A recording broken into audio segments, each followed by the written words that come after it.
Tampa-based consulting firm is now handling the largest contract to a woman-owned small business in the history of the U.S. Central Command. And while this is a big get, it's not the first. As a two-woman startup in 2004, the firm is now thriving with more than 200 employees worldwide, many stationed at its Tampa headquarters. Huge government contracts are going to a consulting firm started on the talent of two military wives who met each other on a base overseas in Italy, both with impressive resumes. One right out of the White House, the other a top corporate lawyer. But back in the day, that didn't matter.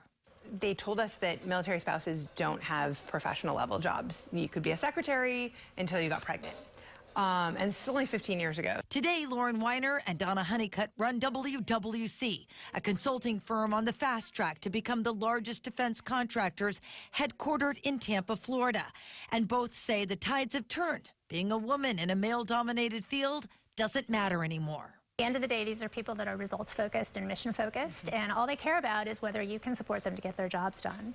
UWC started hiring military wives, but now employs both men and women, hoping to bring more contracts to Tampa Bay.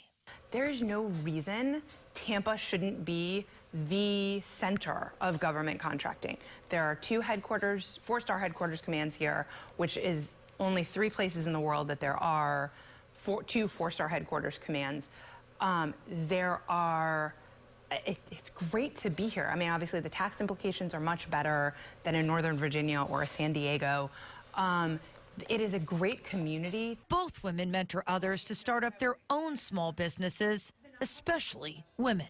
I would really encourage anyone who is thinking about starting a small business to do so, and anyone who is thinking about working with the government to do so.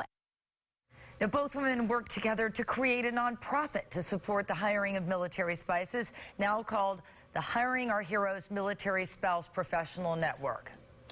Unbelievable. I mean, those two women were so impressive. What other kind of contracts do they get, Gayle? Well, they do everything from high-level staffing, financial management, strategic planning. But the latest one that I mentioned early on involves the planning of logistics for training and exercise requirements for our military. So, again, they're military wives. This was just an idea 15 years ago, and it is tremendous. They are a global company now. Yeah, so impressive. Yeah. Really. Anyways. And I love that story because I lived with near the Air Force Base when I first moved here, and everyone around me were Air Force wives and people in the Air Force, and the women were always looking for things to do. Yeah. There you have it. They put them to work, and men now too. I love that. It's awesome. This morning we're going to take a look outside of the Clearwater camera. This is from our Divot Land Rover right along